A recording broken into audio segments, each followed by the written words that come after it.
Hello, it is I are Smart, and here's everything you need to know about the Ahsoka series. So Ahsoka is a character created by Dave Filoni for the Clone Wars movie, and then the Clone Wars series, and then she's just shown up in a ton of other stuff, and now she's getting her own series. So here's everything you gotta know about her. Okay, so she is the Padawan of Anakin Skywalker. Yes, Anakin Skywalker, father Luke Skywalker, basically she's the Padawan. Because for whatever reason during the Clone Wars, they're like, hey Anakin, you know how you're a Padawan to Obi-Wan? You need your own Padawan. So he gets this Padawan. So Ahsoka gets to meet all these other characters. She meets Obi-Wan, she meets Anakin, she meets Padme, a bunch of other characters.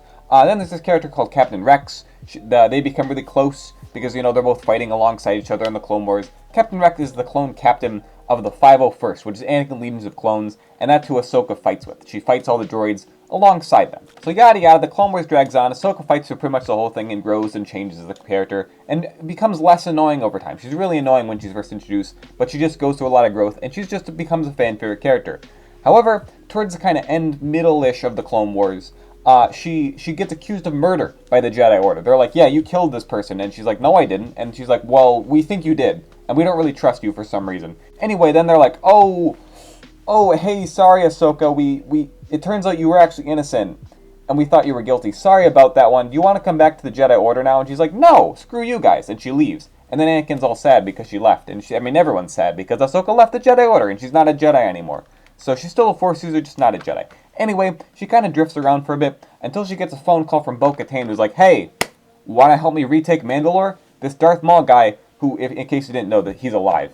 He survives getting chopped in half. It's this whole thing, you don't really need to know about it. But basically, Darth Maul survives, he takes over Mandalore, and Bo-Katan, yes, that Bo-Katan from, like, the Mandalorian series, yeah, she's actually introduced in the Clone Wars. But anyway, so Bo-Katan calls her up and says, hey, let's go retake Mandalore, and Ahsoka's like, cool, let me call up Anakin, maybe he want to be in this thing. And so then they reunite, and he's like, oh my gosh, Ahsoka, I haven't seen you in so long. And she's like, yeah, I'm going to go retake Mandalore. Want to come? And he's like, nah, but here's some clones. I painted their face, their helmets to look like your face. And so that's kind of cute. Anyway, so then, you know, they go retake Mandalore. But then Order 66 happens. Boom, oh no, all the Jedi are getting slaughtered. So Ahsoka narrowly escapes getting killed in Order 66. And along the way, she manages to take the inhibitor chip out of Captain Rex's head. Because all the clones have this magic chip in their head.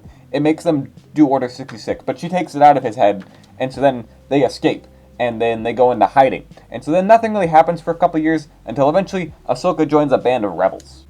Okay, so Star Wars Rebels is a series created by Dave Filoni, again. Anyway, somewhere in like the middle, I think it's like season 2 or something, Ahsoka shows up, and she's like, hey, I'm Ahsoka. And she has these new white lightsabers, because basically she's been fighting these Inquisitors, who have been, you know, bullying the rebels. We'll get to them later, but right now we're talking about Ahsoka. So Ahsoka shows up in the series with her white lightsabers because she took the red crystals from a lightsaber and purified them, so now they're white, which is just cool, I guess. Anyway, so she has these, and she's just kind of, you know, fighting alongside the rebels now, helping them fight the Inquisitors. If you're not familiar, Inquisitors are basically Force-sensitive people that Palpatine said, and he's like, yes, I'm going to teach you in the dark side, and you'll do my bidding. So, you know, it's that sort of thing, you know. He takes them in, makes them Inquisitors. And there's one guy called the Grand Inquisitor.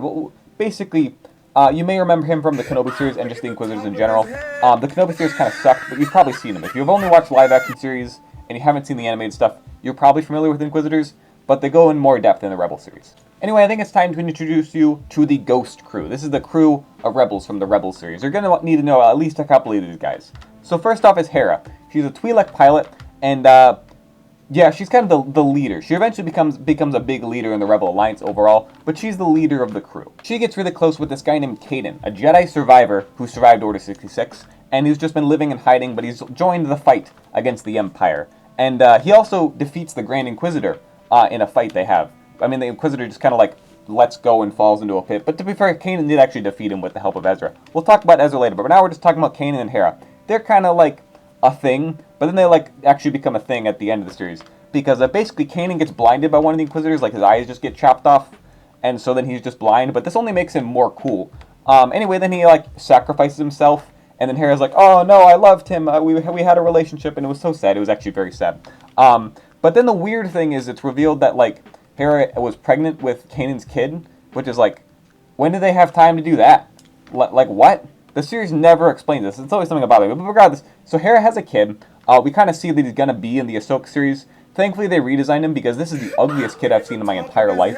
Holy heck, why is his hair green? It looks so stupid.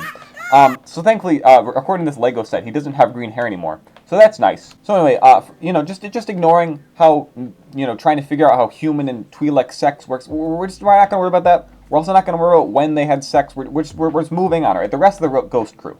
So next up is Zeb. He's this purple alien guy. I don't think he's really that important to the series. He's just kind of there. Like, his whole thing is he just beats up stormtroopers for fun. So, if you couldn't tell, I really hate the guy. I mean, I hate all the rebels, but I hate him in particular, because he just beats up stormtroopers. Like, what a jerk, honestly.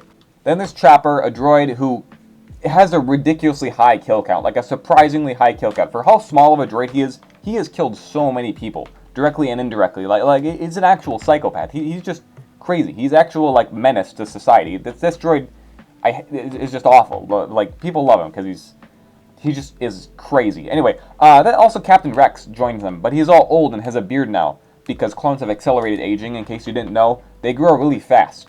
So, Rex, even though he's only, like, in his 20s, looks like an old man now.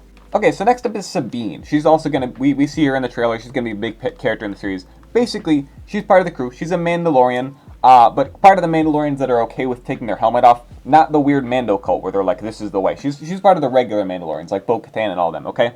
So, she paints her armor and changes her hair, like, every season. So clearly she has daddy issues. But anyway, she has this whole thing going on with her family. She's kind of, like, estranged from them.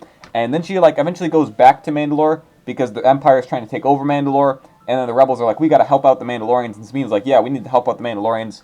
Yada yada. She gets the Darksaber for a bit, fights off some dudes.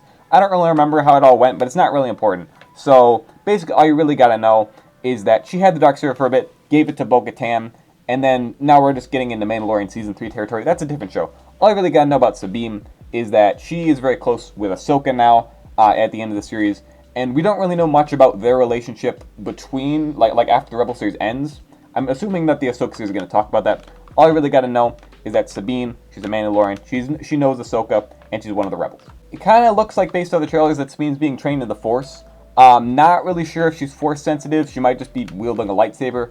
I feel like the series is going to be like, oh, she's Force sensitive, whoa, crazy. I feel like it's going to do something like that, but we really don't know yet. Okay, so the last member of the crew is Ezra. He's basically the main character of the series, and I hate him. He's so annoying. I hate him through the entire series. I don't care what anyone says. He is so freaking annoying. Anyway, but that's just my own personal bias. He's still an interesting character. He's from Lothal. That's his homeworld. The rebels show up one day, and they discover, whoa, this kid's Force sensitive. And then Kanan starts to train him in the Jedi ways. He gets tempted by the dark side for a bit, because he meets, like, with Darth Maul for a bit. Oh, did I mention Darth Vader's in this show? Yeah, Darth Vader is also in this show. He shows up when they're, like, fighting a bunch of Inquisitors on this, like, dark side planet that Darth Maul... It was this whole thing going on, don't worry about it. Anyway, so then Ahsoka shows up again, and she's like, hey, I'm Ahsoka. And then she starts fighting Vader, right? And then they basically do the exact same thing that they just redid in the Kenobi show. It happened first in Rebels. They just did it again in Kenobi, where, like, his mask gets, like, cut, and it's like, oh my gosh, Anakin's still in there. Maybe Anakin's still around. And then Vader's like, no, Anakin's gone. And then Ahsoka's like, oh my gosh, Anakin's gone. Oh, I'm so sad. And then they, like, fight, and then just kind of, like, cuts away. And then we see Vader leaving, but Ahsoka doesn't leave, so it's kind of implied that she died there. But I'll get back to that. Oh yeah, so then Ezra meets Obi-Wan in the desert, because why not? Anyway, Darth Maul's been searching for him, because he's still on this, Kenobi revenge arc, or whatever. So then he shows up, and he's like, finally like, alright Kenobi, we're going to have one last duel. We're going to settle this once and for all. And then it's over in like 2 seconds, and he dies. It's like, what the heck? Rebels nerds will tell you this is like the best lightsaber duel of all time. I'm like, I don't know, man, it's just kind of silly. Whatever, so Darth Maul's dead, and Ezra's just like, I don't know, I guess he's not tempted by the dark side anymore, because he's boring. Okay, now it's time to talk about Grand Admiral Thrawn. So basically, the blue Elon Musk looking guy, you might be wondering who he is. Basically, he's an EU character from the expanding universe. There's a bunch of books about him before Disney took over. And then basically Dave Filoni was like, hey, this guy's cool. I'm going to make him a canon character and put him in the Star Wars Rebel series. Basically, the cool thing about him is that he's an alien. And if you didn't know this, Palpatine's kind of racist. He hates aliens. So he doesn't have any aliens in the Empire. But Thrawn is just such a good military tactician and so smart that Palpatine was like, dang, I'm racist, but you're cool. And so he just recruits this Thrawn guy and puts him in his empire at the tippy top, a Grand Admiral, because he's so good at military fleet tacticians, and he's very smart, which is a great character. He's a really great villain. The problem, though, is that the Rebel series kind of makes him a joke by proxy, because they make the whole Empire a joke, and it's my biggest critique of the whole series. They just make Stormtroopers stupid. They make all the high-ranking Imperials incompetent. They just make the whole Empire stupid. It's like, these are your main villains. They're not supposed to be stupid. I don't know. That's just my take. But by extent, it kind of makes Thrawn look like an idiot sometimes, which he's not supposed to be. So I don't know. We'll see how he is in this series. But basically, Thrawn is cool. Okay, so now we're at the end of the Rebels series. Basically what you gotta know here is the Rebels decided they need to liberate Lothal, which is where Ezra's from, if you remember, I said that earlier. So they decided they need to liberate it from the Empire, because the Empire's taken over. So they have this whole thing going on where they meet a bunch of giant wolves. Yeah, Dave Filoni is obsessed with wolves. It's really weird. I think he's a furry. That's just my personal take. I have no really evidence to back it up besides the fact that this guy is obsessed with wolves, and it's kind of weird. Anyway, so then they go to this thing where Ezra goes to like a magic temple, and he goes into the world between worlds, which is like my least favorite thing in all of Star Wars. It's, I think, the stupidest thing they've ever done. Even more so than some of the stuff in the sequels. Yeah, hot take right there. Anyway, the world between worlds is stupid because it's just time travel. Like, why would they introduce time travel into Star Wars? That's stupid in my opinion. Literally, like, Ezra, like, reaches through a time portal and grabs Ahsoka right before Vader's about to kill her.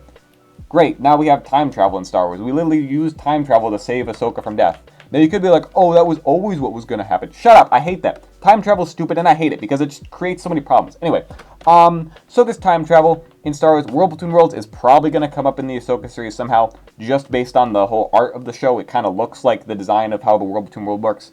I don't know, it's probably going to come up because, I mean, Ahsoka and the World Between Worlds are kind of like, I don't know, it's just connected. It's gonna happen somehow because this whole thing is just a Rebels season 5 pretty much.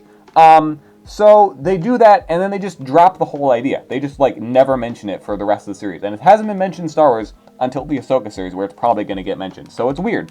They just introduce time travel, and whatever. Okay, I've ranted about this enough. I had a whole video where I ranted about this in the past. Basically, what you gotta know, World Between Worlds, Ahsoka is now saved, and she just kind of disappears again. So anyway, then they go and liberate Lothal. They have a whole huge battle.